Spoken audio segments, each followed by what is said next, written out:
Used car prices are up nearly 50% since the beginning of the pandemic, Dad, and unfortunately, it doesn't seem like they're coming back down anytime soon. We have incredible data breaking down the trends in under 10,000, 10,000 to 15,000, 15,000 to 20, all the different price points for used cars. And there's some shocking trends. Well, they're not that shocking. There's some unfortunate trends here about vehicle I think affordability. unfortunate sums it up better than shocking because we've all been shocked and the shock ain't ending. Yeah, the shock ain't ending. All right, this data comes from iSeeCars. We're going to couple it with data that we have from Black Book. That's wholesale vehicle value data. What we're seeing here, Dad, is between 2019 and 2023, the trend of what's going on in the auto industry is that used cars are becoming less affordable. We can see that because if you look at under $10,000 used cars, they used to make up 3% of used cars sold in 2019. And I'm assuming this is cars that were advertised Of for course. $10,000 or less. The share of used cars for under $10,000 in 2023, 0.1%. Excuse me? A 98% decline in under $10,000 used cars. And the number of miles on those used cars is up 61%. Before we even get into 10,000 to 15,000, 15 to 20,000, where the trends are similar, just look at the highest price point they tracked at iSeeCars, over $70,000 used cars, Dad, went from 0.6% of available inventory in 2019 to 3.2% of available inventory in 2023, up 437.7%. That's shocking. I mean, that's like incredible that the market has shifted that much in 3 years. And when I look at those numbers, I really begin to understand why fewer and fewer people feel as if they can even purchase a pre-owned car.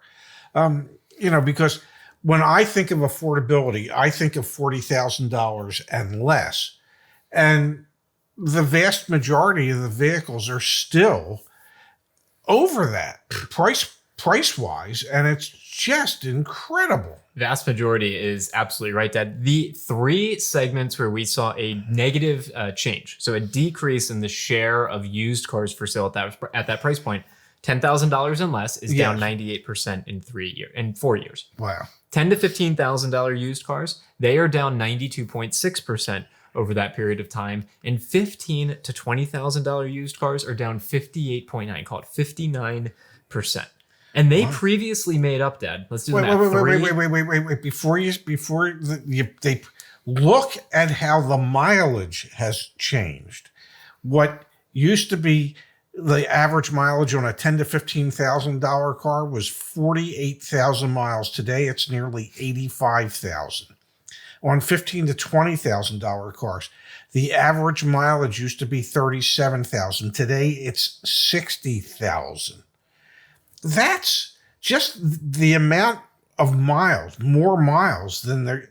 I mean, that's astronomical. That's insane. Yes. Those three tiers, so under $20,000 used cars, used to make up, we're going to do the math together here, 23% between 10 and 10, under 15 plus 26.4, 50%, 49% of used cars sold in 2019 were under $20,000. Now, do the math, 12.5%? 12.5% of used cars sold are under $20,000. Wow. No wonder people can't afford cars.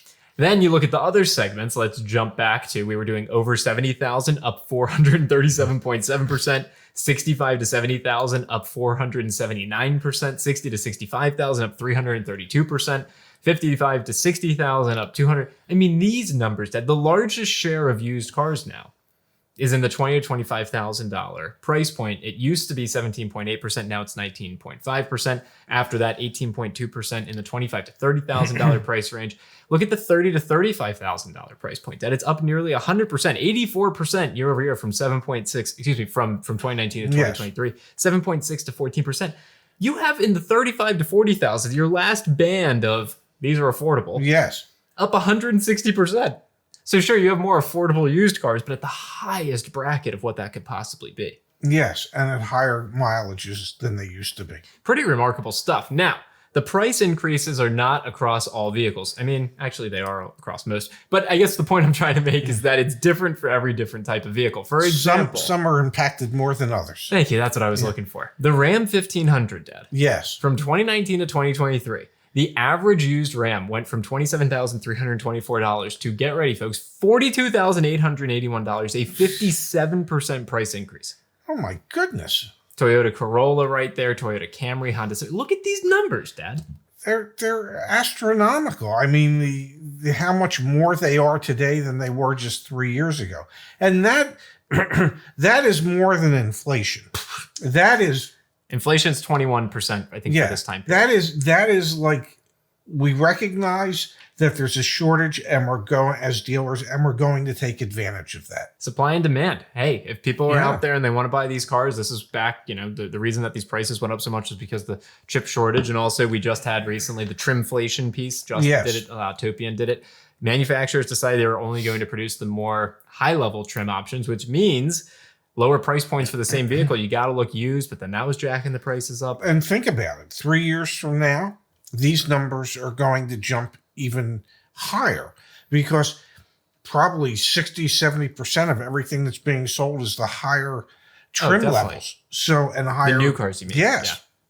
Yeah. So used cars 3 years from now are going to be out of sight. All right, so now on one end, we're seeing that retail used car prices are through the roof and the affordability has gone away entirely. And on the other end, the most recent data we have from Black Book shows significant declines in the wholesale market.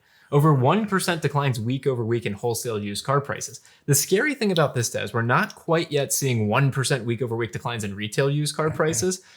Instead, what we're seeing is multiple percentage point declines in trade-in values for people who may have bought that Ram 1500 used for way too much money last year. So you have a bit of a dichotomy here. You have high retail prices and really unaffordable retail prices.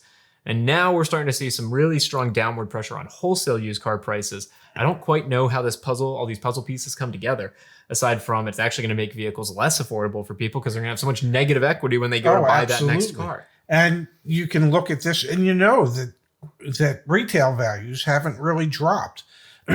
Your wholesale value has, but retail has not. All right, this poor man's got a frog in his throat, so we'll call it a video there. Check out all the data down below. Pretty remarkable stuff. And shout out to iSeeCars for doing the research. They did a great job.